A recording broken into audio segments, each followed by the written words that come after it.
Oh, hi there guys, good to see you here. Hi Simon, Avio's pipe smoker, out for a bit of a gander. Lovely morning. A few more leaves on the trees this time. Yeah, gorgeous. Yeah, well today, no pipe. I have a Toscano Classico. Ding, ding, ding.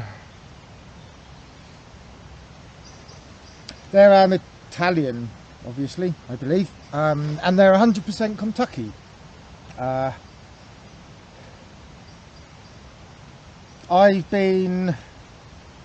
think for me, that's designed to be snapped in half, just with the shaping of it and the length.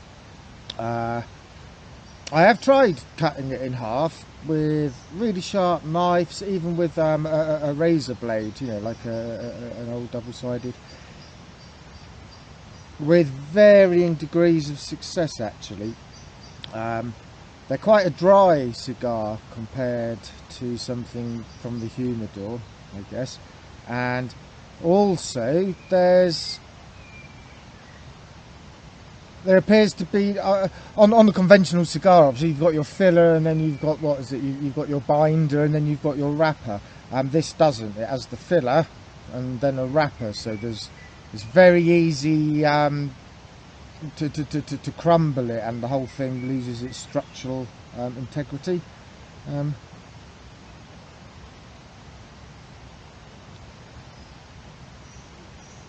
Yeah, you can smell Kentucky. But actually, in here I have it's a bit more of an accurate smell test. And that's a failed attempt of using a knife. Yeah, it's sort of crumbled. But yeah, the smells are incredible actually. I haven't looked online, I don't know what's in here, apart from it says on the packet 100% Kentucky. And I would say some of that will be dark fired. But I think this is going to go, it won't go to waste, it will go in with some pipe tobacco, maybe, I'm not sure. I'll just put a pinch in with a generic Virginia, like, I don't know, some capstan or something, who knows. Is that gonna? Yes, it will. I'm glad I bought the tin now, so I can transport. Hopefully this is going to work on camera, but I found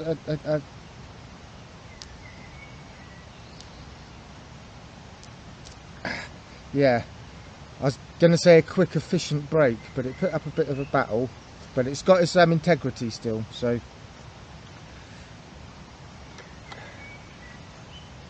I can go home. Yeah, I don't know if we'll pick it up in this light. But yeah, you can see there's no there's only like one wrapper. There's no binding layer, so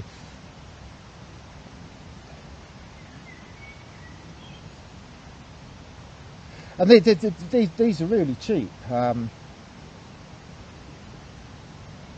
mean, yeah, I got them in Andorra, so it's cheaper again. But just to sort of put it into a context. A tin of capstan is, I think it's €7 or €6.50 is a tin of capstan blue. A Partagas Series D number 4 is, I think they're €14 now. And these for a packet of 5 were €4.50 or something like this. So you can see they're definitely a cheap smoke.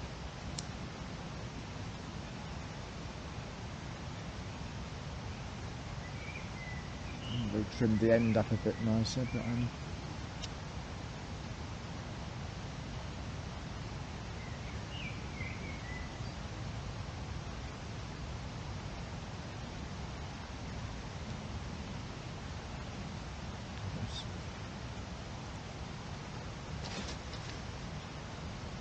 compressed it a bit in the snapping there actually.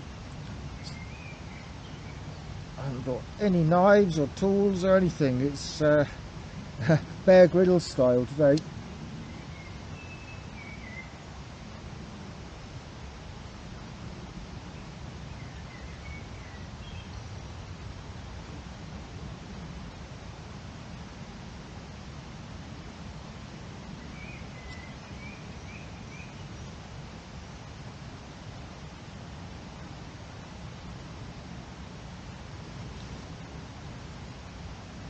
One thing I've noticed with these actually is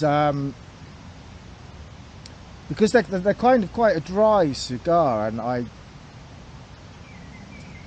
compared to a cigar from a humidor, I think these are drier. You know, they're cellophane wrapped.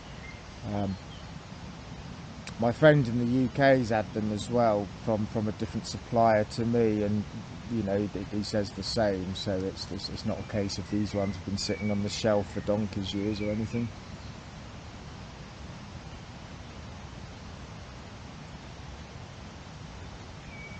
I know, I'm probably getting black fingers all over my face live on TV. What will my mum think? But because they're quite a bit drier, I found it's to be honest, it's taken me a few goes on them to actually get a level of appreciation. Because they're dry, I think they burn. Not necessarily they burn fast, but when you take a puff, you get a huge amount of smoke. I'm not really quite used to the volume of smoke, and you have to sort of moderate your cadence a bit with these. Like I guess it's similar to smoking burleys or something in some ways in a pipe. That sometimes the smallest of puffs is when you get the biggest release of flavours, and these are similar thing. Some really nice flavours there if you go gentle.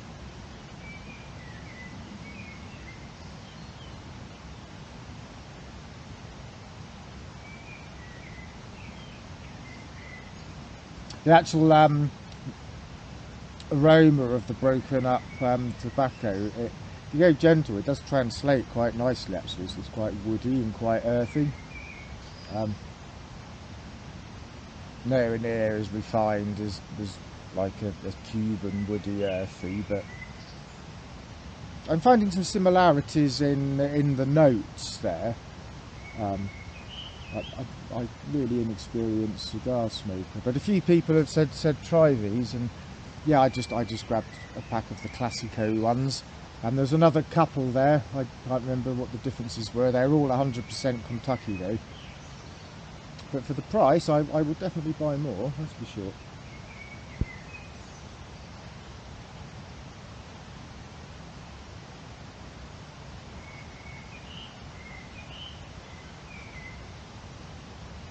They don't have one thing I really noticed with these, and it's one of my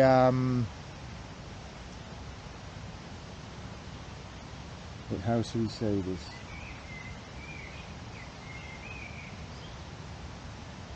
It's kind of like one of my hurdles a cigar has to pass. I guess it's like one of my tasting criterias or something, is that it can't have that metallic taste. I'm sure you know what I mean. Some cigars they kind of remind me of eating liver or putting one of those 9-volt batteries on your tongue when you're a kid. You get that sort of, I don't know, horrible weird thing. It feels like your fillings are shorting out or something.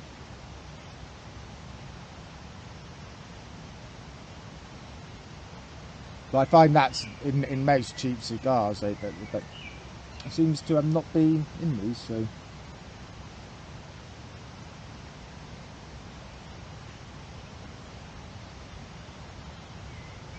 and they're nicely made as well, actually. When I've bought some cheap cigars in Andorra in the past, just you know, to so cheap there, you know, you think, oh, a couple of euros, I'll see what it's all about. A lot of them, they don't even have It's not even like a real tobacco leaf wrapper or binder. It's that I don't know. It's kind of like paper that's made out of tobacco. I think.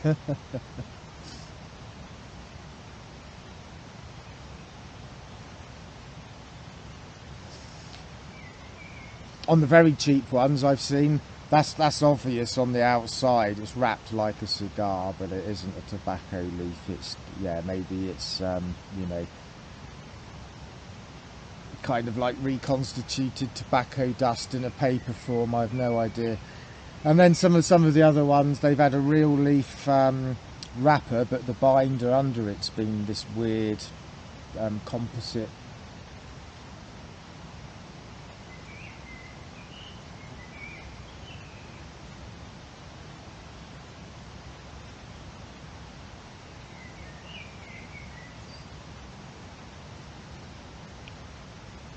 But I would, yeah, I would recommend, if you get a chance to come across these, and yeah, for the price, I think, not that it all comes down to price, but at a very cheap, lower end price point, they're very pure, very natural. Nothing mega complicated going on, but enjoyable.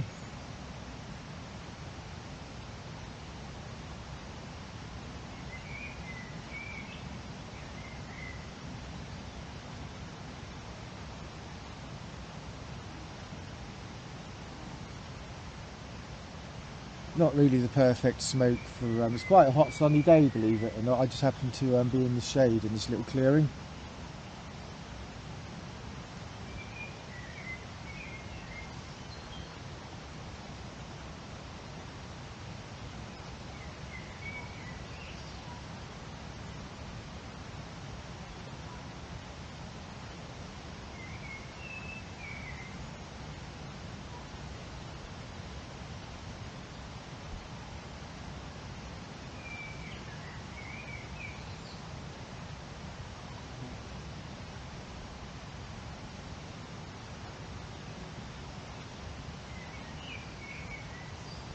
I probably have loads of comments to answer, I do apologise. It's quite funny, I think it was one of Greg, her friend Greg, over at the Tunnel Takes channel, he was talking about text messages in one of his recent videos of the, you know, the lack of sense of urgency in texts. And I kind of expand that all across my bureaucratic online keyboard phone life. If it's more than a sentence, I prefer to phone someone up. I'm notoriously bad for... if I answer something straight away, it's alright, but if I put it off a couple of hours, then it's a couple of days, and it's a couple of weeks, and it's no longer part of my reality. I suppose it could be misconstrued as being rude, but I don't think so.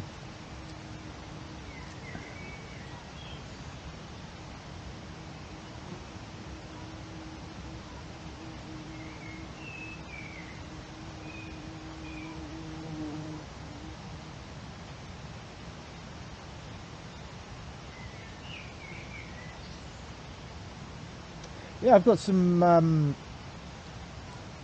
new tobaccos to try actually. My last visit to Andorra revealed they now have the Chacom range of tobaccos.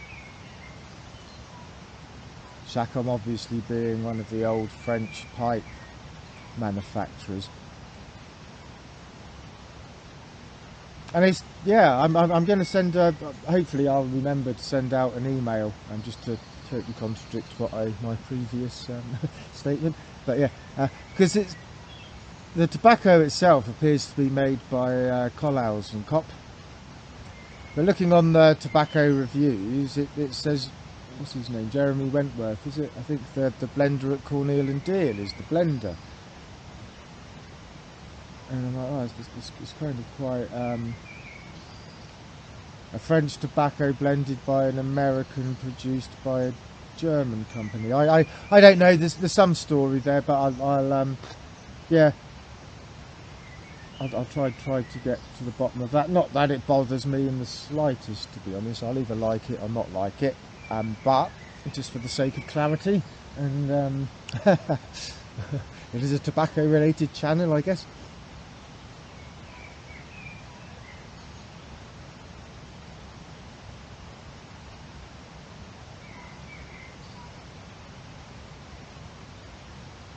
But they're quite good actually. I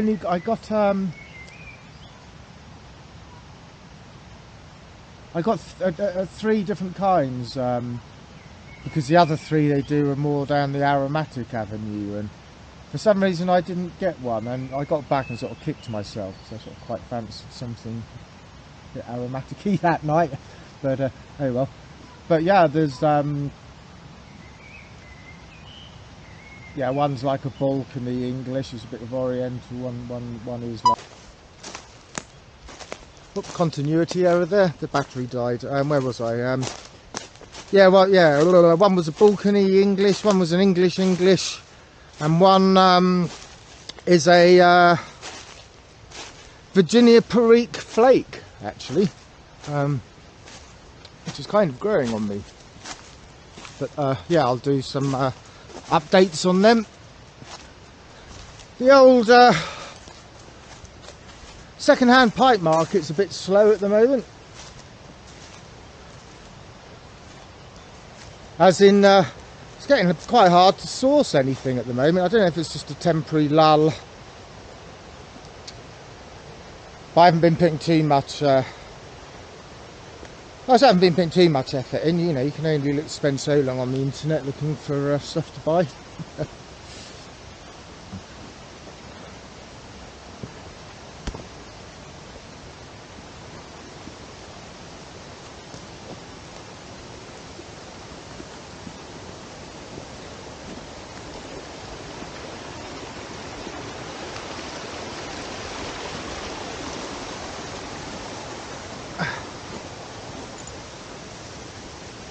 Try not to get lost. Right. Oh, there's some waterfalls down there. Let's have a look at these waterfalls before I sign off.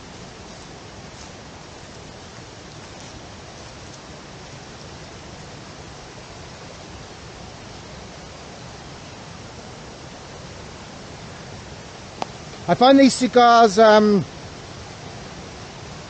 just try it again before I talk out of turn. Yeah, I find the retrohale to be not that enjoyable in a way. Sort of all right, but it's a bit. Yeah, you pick up the taste obviously, but it's quite irritating. The actual smoke feels a bit of an irritant.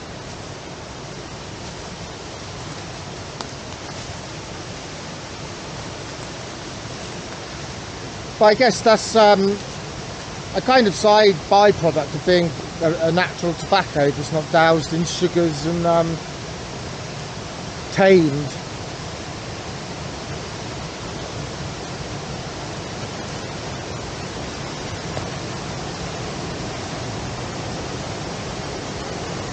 I think they're maybe not a cigar you'd want to sit down, not as a special, you know, as an occasion in the evening. It's definitely more of a smoke while you go working, fishing, you know, that kind of cigar, I'd say.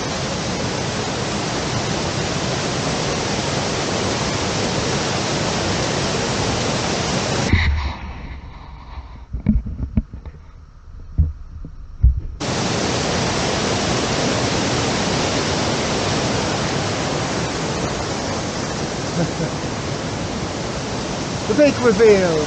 Okay guys, on that note I'm going to sign off. Happy smoking and see you on the next video. Take care now.